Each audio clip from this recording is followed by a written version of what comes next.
Hey everybody, it's Austin Ward. We're back. It's another Tuesday in Columbus, Ohio. It's Lettermen Row live.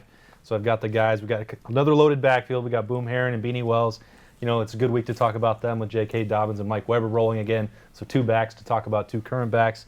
And Jeremy Birmingham, of course, Lettermen Row. Here to talk about Tape Martell. I don't know if we're going to have time for that one. Just put it on the back burner. All right. But Ohio State gets another win. They are 8-1. They win 36-31 over Nebraska on Saturday.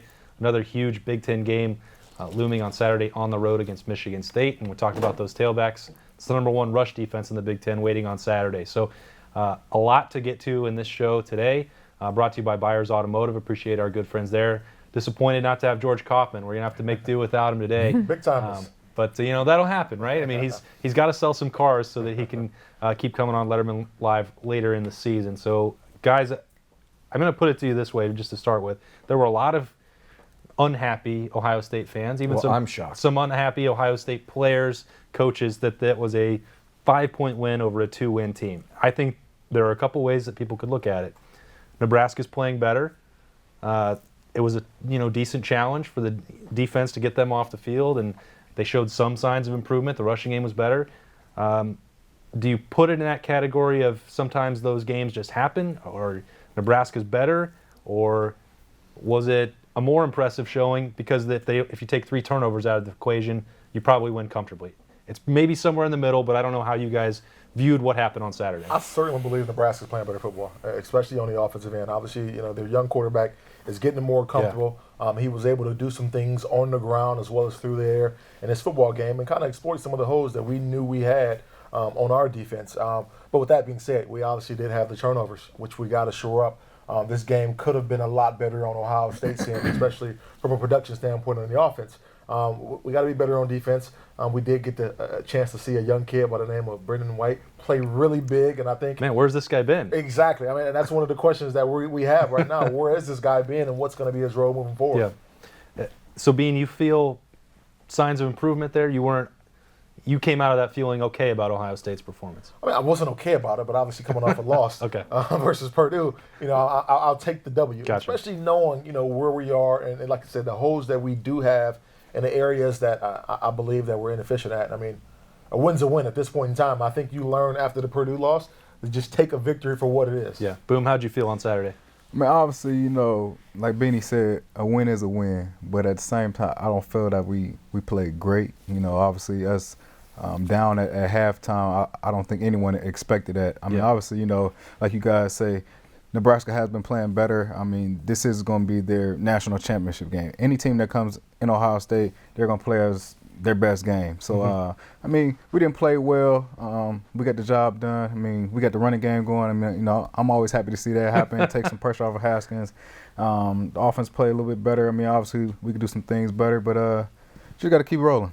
I would think it's interesting to me to hear players' perspectives because you guys know Sunday through Friday, the work that goes into it, that sometimes you're not going to blow all your opponents out. I know that Ohio State, the program, the standard, the fans, everybody, they expect a 2-win team that you're going to win by 50 points. But when you guys were playing, if you had a rough outing and you just won by 5, did it change the way you enjoyed the game? Were you down about it? Or do you still celebrate every win the same? Absolutely.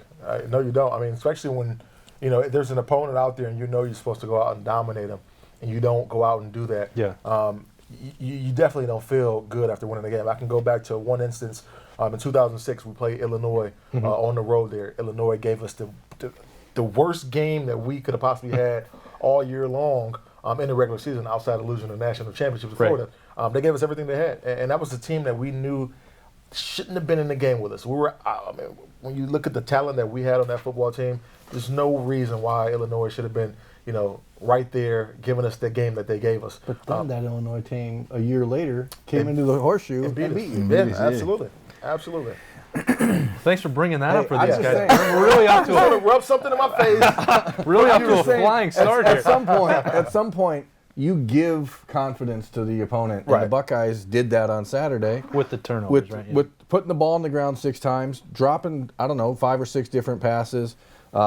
just some, again, defensive issues where they're not where they need to be, making a true freshman quarterback look like an All-American for the most part, despite the fact that he's a good player. That kid's probably going to be a problem. He's going to be a real problem in a couple of years, but I think that at some point it's about expectations and reality, because Ohio State put up 525 yards of offense and still turned it over 3 times and still put the ball on the ground 6 times.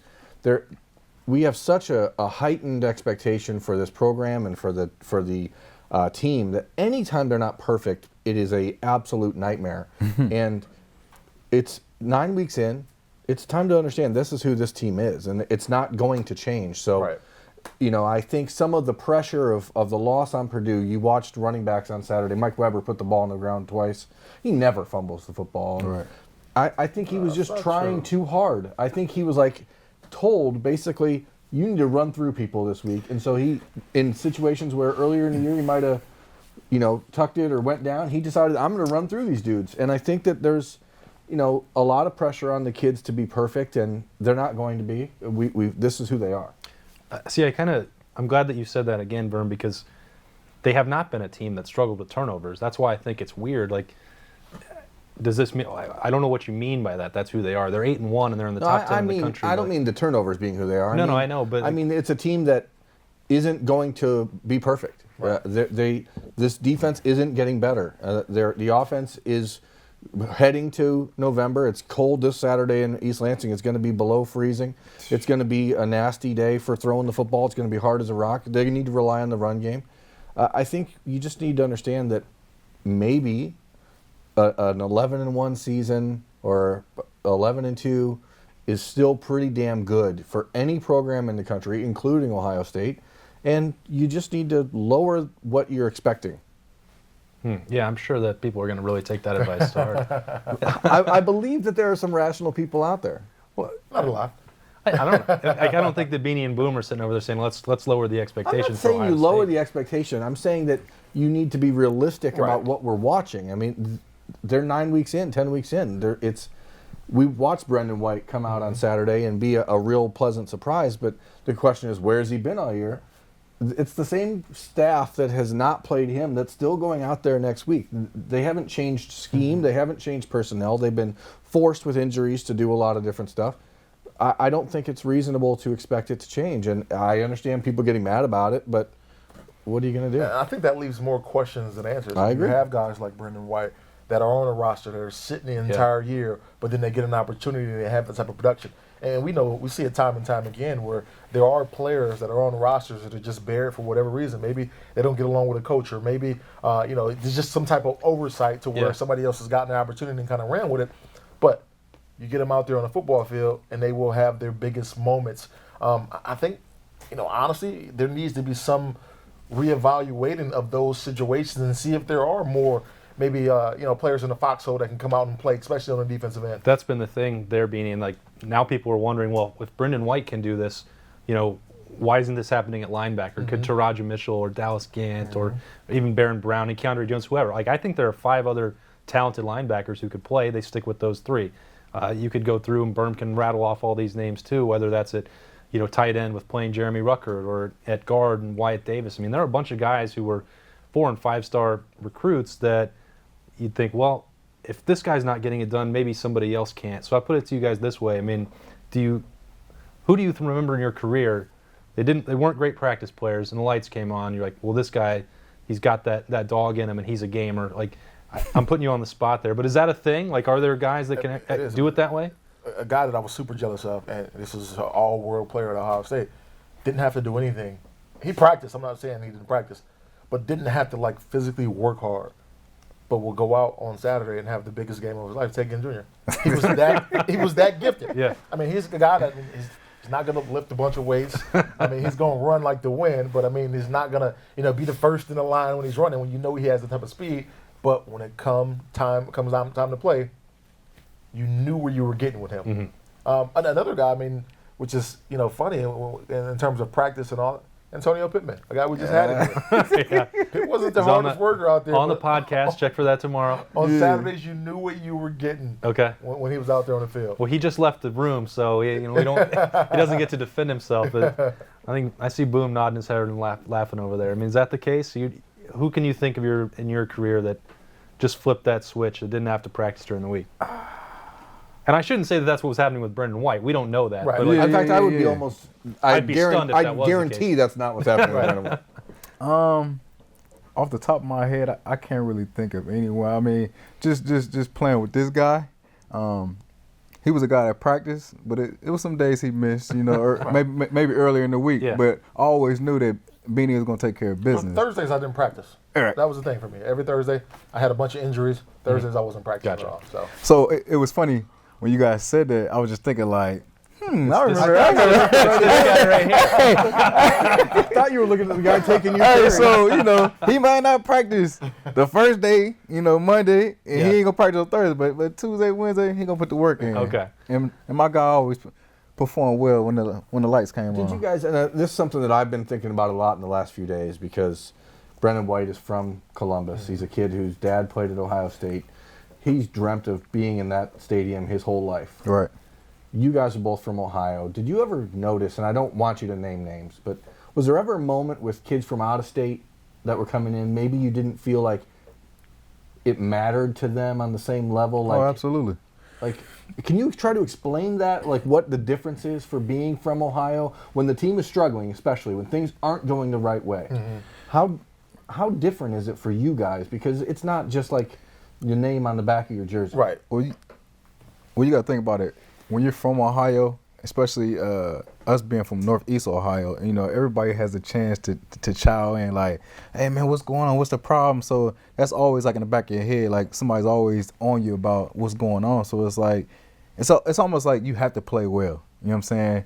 And if you don't play well, then everybody's gonna be on you about it. You know what I'm saying? So I also think it's a sense of pride. I mean, you obviously growing up in Ohio, Ohio State is the end all be all. We got the Browns, we got the Bengals, but it's Ohio State. Ohio State football, when it comes to Saturdays and just football in general, you understand the magnitude of how important it is to go out and succeed. And when you grow up, obviously, as a lot of us were as fans of the University of Ohio State, you want to go out there and you want to put your best foot forward because it's something that you wanted to do for so long. Yeah. And somebody coming in, let's say from Florida, they may not have been an Ohio State fan their entire lives, and they may not have heard the stories that history of losing to Michigan in the '90s. I mean, all those great teams. I don't think people you don't understand the importance. You're from Wyoming, and there's like this team now. Again, there's only 28 scholarship players on this team from Ohio, so there's a lot of kids, and especially because Ohio State hasn't lost to Michigan but once in the last 15 years, right? So we know from growing up. When they lost to Michigan, that ruined your entire whole year. That was not like darn it, my favorite team lost a football game. Right. That was your year that was wasted. And so when you see this and you see a program full of guys that are super talented, but there's always questions about heart and leadership. And I wonder, in those back against the wall situations, how much more important is it to have a guy from Columbus who says, hey, I'm going to go out there. I wasn't planning on playing today, but you know what? I have to go out there and I'm going to stuff a dude at the goal line. I'm going to run sideline to sideline as hard as I can every single play. Like, is that palpable? Yeah, I mean, when you understand something, you understand the tradition and everything behind it. I mean, just like anything else. I mean, if you know the importance of something a little bit more than the man next to you, you're going to go out and fight a little bit harder than that individual. So I think that's kind of the case here, and I think it's on the people, not only on the coaching staff, but from the players' perspective to let those other individuals know how important it is to go out and put your best foot forward, no matter who it is, because you're playing not only for the name on the back of the jersey, but the name on the front, and that means something. Yeah, Brendan White definitely qualifies there. He said after the game that was fighting back tears. His father was honored at one point. He's going through an illness, so an emotional day. He delivered team high 13 tackles. We're talking about that right now here at Lettermen Live, brought to you by Byers Auto. And I threw out a lot of names who could potentially step up.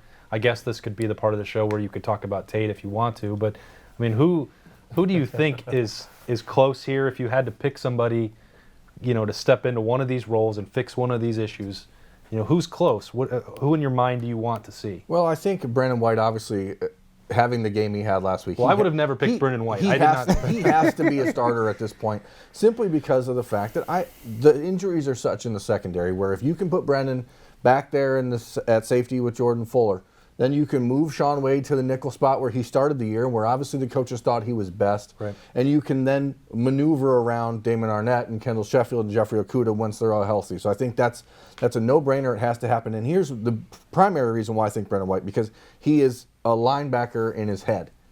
He's a kid that is physical and wants to get up to the ball and hit people. He's really good angle-wise. You didn't see him getting beat. He's not a speed burner, but he's a guy that can make a difference there.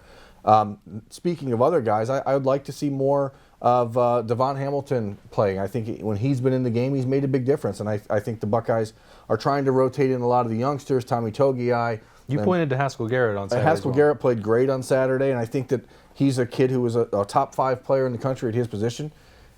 The time is now. You know what I mean? I mean, these guys are Draymond Jones is gone next season. So you have 3 games left in this year to figure out who's going to take over for the leadership of this program. And I say you just run those guys out there. Baron Browning, to me, when he's been on the field, has been pretty good of late. When he's in the field and is able to just read and react, not when he's brought up to the line. And let him go out there and use his athletic ability. And on the offensive side of the ball, I think that Wyatt Davis is one of those guys, but I also think that Jeremy Ruckert, as you said, has to play. The kid is way too talented, and the tight end is getting the ball thrown to him once or twice a game. Let it be the guy that can break it. Right. And you know, Ruckert, you've seen him be more involved in the running game. This past weekend, he had 2 or 3 key blocks on rushing touchdowns where he was really physical, which is sort of the knock on him coming into the year. So he's obviously putting in the work, and I think it's time to reward guys like that. And you mentioned the rushing game, and we've got these 2 guys down here who know what it's like to tote the ball for the Buckeyes. And when I was looking at Saturday and trying to put in perspective what we saw, I mean, the running game was back. It was an emphasis clearly over those 2 weeks. They got it rolling. They had new formations. I thought the way that Mike Weber and J.K. Dobbins were running, more decisive, more aggressive. You guys know that better than me, obviously, when you're scouting it. But I had to think that you guys saw and probably appreciated what was happening with both of those backs again on Saturday. Oh, no question about it. I mean, anytime you obviously can get 2 runners, you know, one over 100 yards, the other one's very close to it. I think that's saying something about, you know, the point that you're trying to make and obviously the talent that you have in that backfield. And I think the point of emphasis was they needed to get back to having an identity. And that identity has always been here in past years of as being a physical football team up front on the line of scrimmage. And I think we were able to do that. We saw some gaps there. We saw the offensive linemen blowing individuals off the line of scrimmage. And then we saw, you know, Mike Weber make guys miss, you know, create opportunities on his own when they weren't really there. So running with a different mental state. And then we saw the same thing with J.K. And I think that was important because right now in November, it's the most critical time of the year in terms of, you know, you're going to have to be physical running the football. You're going to have to attack on the offensive line. And I think it's important that those guys flip that switch right now. I'm looking at it, and the timing wasn't great for me on Saturday, but I said I firmly believe that Mike Weber is Ohio State's best back, that he needs more carries, and then he put another football on the ground and everybody came at me. But I feel like it's about 50-50, that everybody is split with this, and maybe that's what's so difficult about it. They're both good. But part of me is now wondering, guys, if the rotation, drive after drive, and just going back and forth is hindering those guys. Well, you know what these 2 are going to say. It does. Yeah. Honestly, not these 2, they've said it all year. I mean, Beanie's taking this carry right now. Boom's over here with his hand in the air. They want one guy. You guys want one guy to be the guy. Yes. But I didn't want it that way. You have 2 really good running backs. Yeah, to me, the issue with the running game has not been the running backs. It has been the offensive line. But is that true? There have been times where they look very hesitant. They're not attacking the same way.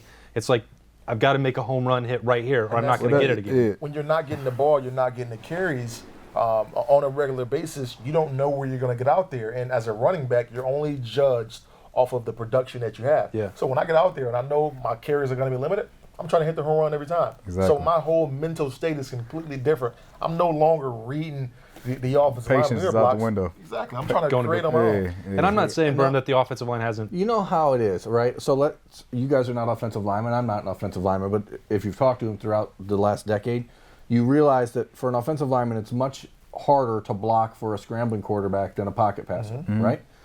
I think that it is much different for an offensive lineman to run block when it's RPO type stuff, as opposed to just knowing it's a damn run play, right? agree. And this past Saturday, they got rid of the RPOs and said, if we're running, we're running. Right. And that says, hey, I'm going to fire off the ball totally different. Instead of making your linemen have to think, okay, how far and how fast can I push forward?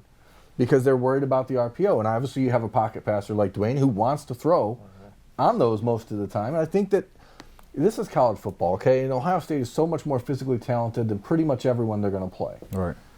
If you know it's coming, blow those guys off the line and beat them. I think that sometimes they've just overthunk themselves to try and be flexible and adaptable. But you have a great quarterback, you want to utilize them, but you have great running backs. You have big, strong offensive linemen.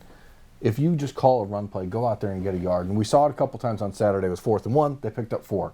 Instead of the 4th and 1 and getting a half a yard, because these linemen they know they can be more aggressive. To me, that's the difference on Saturday. And I agree, though, that I think the running backs ran harder. I think they looked pissed off. Yeah. We saw J.K. at the end of the game jaw a little bit because he's telling these Nebraska guys who were talking at him, saying, hey, I'm running all over you. Why are you talking to me? Right. So it's good that maybe that fire is there. I don't know if Tony Alford got in him or Urban Meyer got in him, but they definitely looked more aggressive. My coaches always tell me, heavy head, heavy feet. Meaning when you're thinking too much, you're not going to be able to go out there and play fluidly. You're thinking too much, you're playing slow. And I think that, like you were saying, that was a lot of the issues with the offensive line. They're thinking too much about what the play is going to be or where the ball is going to go, opposed to knowing where it's going to go and going out there and playing like it. If you don't know how you're blocking, how do you know how to block? I mean, I know that sounds – I know you should be able to run RPOs. Everyone does it now. But at some point, you just go out and beat people up. That's what's missing on this team. It's just an attitude of I'm better than you. And you're Ohio State. You are better than who you're playing. Right. And that'll be the case on Saturday, too, against Michigan State. I mean, in terms of personnel, Ohio State has the advantage, but you're probably not going to out-scheme them. So I'm sure that Boom is looking at this like, all right, it's a cold game, you said. It's November. Let's get those backs 30, 35 carries. We got to get the boys rolling up front, man. Obviously, we know that's where it all starts, is up front. And so as long as we can get those two guys rolling and get the offensive line playing low and just beating those guys across the ball, I think we can get something going. But it starts up front. Ohio State will be a 5.5-point favorite on Saturday against Michigan State, a game that they have to win on the road, obviously, to keep pace in the Big Ten race. Stay in that college football race. The new rankings will be out on Tuesday night. Number 10 last week in the initial one, so that's a path, if they can win out, that they would, I hate the term, they control their destiny, but if you win out and win the Big Ten, that's probably the case. So, guys, Do they really, though? I think so. We can talk about that, Beanie, because I think that everybody gets into the doomsday scenario. Well, if you have undefeated Notre Dame and one-loss Oklahoma, the reason that I say it that way is like, yes, technically they might not have the best resume if the season ended right now. But everybody's going to lose. That's why I just say it. Like if you're a one-loss Big Ten champion, Ohio State, you can't tell me they're not in. I just don't believe it. See, I don't know, man. I keep going back to, 2015, 2016, what happened when we played Clemson on the national scene out there in Arizona, and we were demolished after a season that looks similar to what we're playing right now. But that wasn't a one-loss Big Ten. That was, the difference is the one loss that year came to who? Michigan State or Michigan State in 16, 15, sorry. Yeah, I don't know. But how will 16 they get in because they have the specific one loss to Penn State, and I had beat Oklahoma. But it's like Ohio State is this weird test case, right? Every year their resume is right there on the border to either get in or not get in. The precedent has been that a one-loss Big Ten champion has been in every single time. So until precedent changes, I'm of the mind that they get in. But if you're the committee or you're a part of the committee, do you go back and you look at years past and say, you know what, when we did get this one-loss team in here before, and they looked similar in the same season? To me, the reason I would keep them out is not because of that game against Clemson. It's because of the game against Purdue, right? Which is what kept them out a year ago, even with the 2 losses, was the loss at Iowa. So to me, I don't think that's not what kept them out. Well, 2 losses and how bad that loss was. For everything about this committee and taking the best 4 teams, The one thing that they have proven is that they are still blindly loyal to a team only losing once, over twice. Alabama should absolutely not have got in over Ohio State last year. There is no question about that. Right. They focused, they did not look at their body of work, their resume, the teams they played, because Ohio State, as the champion of the Big Ten, absolutely should have got in over Alabama. And people say, oh, they got it right. Alabama wound up winning those 2 games. Well, it's 2 games. It's the playoffs. Anything can happen in that situation. So I think that that's the real key, Beanie, is that people say, oh, does beating Nebraska by 5 hurt their chances? I say no. You win the games. Yes, they lost to Purdue, but they're not. I don't think they're going to look at the margin of victory if they're 12-1. So you're not a big component that they have to have style points for the committee to all of a sudden change their mind, because I think you do. You got to go out and win convincingly. I think you need more style points with the more teams that are involved. If Notre Dame stays undefeated, which I don't think they will. I think they play 3 pretty good teams coming up still, or 3 talented teams. I'm not going to say good teams because USC and Florida State are certainly not good teams right now, but they have enough talent to beat Notre Dame. Oklahoma, obviously West Virginia. There's other teams out there that the more convoluted the mess is, the more precise you need to be. And the Buckeyes obviously have left it open for interpretation. No, I'm glad you asked that, Beanie. It's a great question and a great topic, because when I wrote it last week, and I still feel this way, that if they win out, they'll get in, and I consider that a clear path, but it may not be. Maybe this is the year when there is no November chaos moving forward. And to your point about needing some style, did that tip the scales in 14, just going out and crushing Wisconsin the way they did?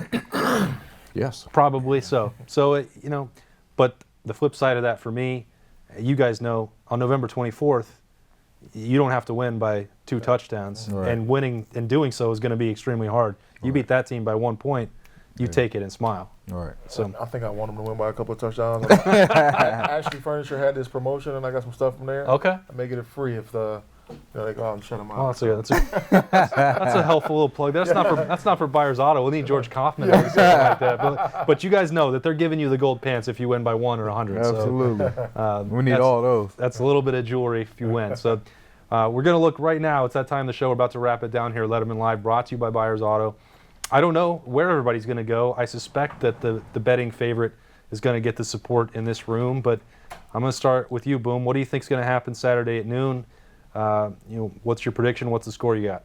I honestly think it will probably be a close game. So I'm gonna go with like a 24-21. Low scoring. Ohio State. Okay. I say we get the running game. I hope that we can build off the running game from the Nebraska game, and Haskins can do his job. Defense played good enough where we get we score more points than them, and we'd be good. Yeah.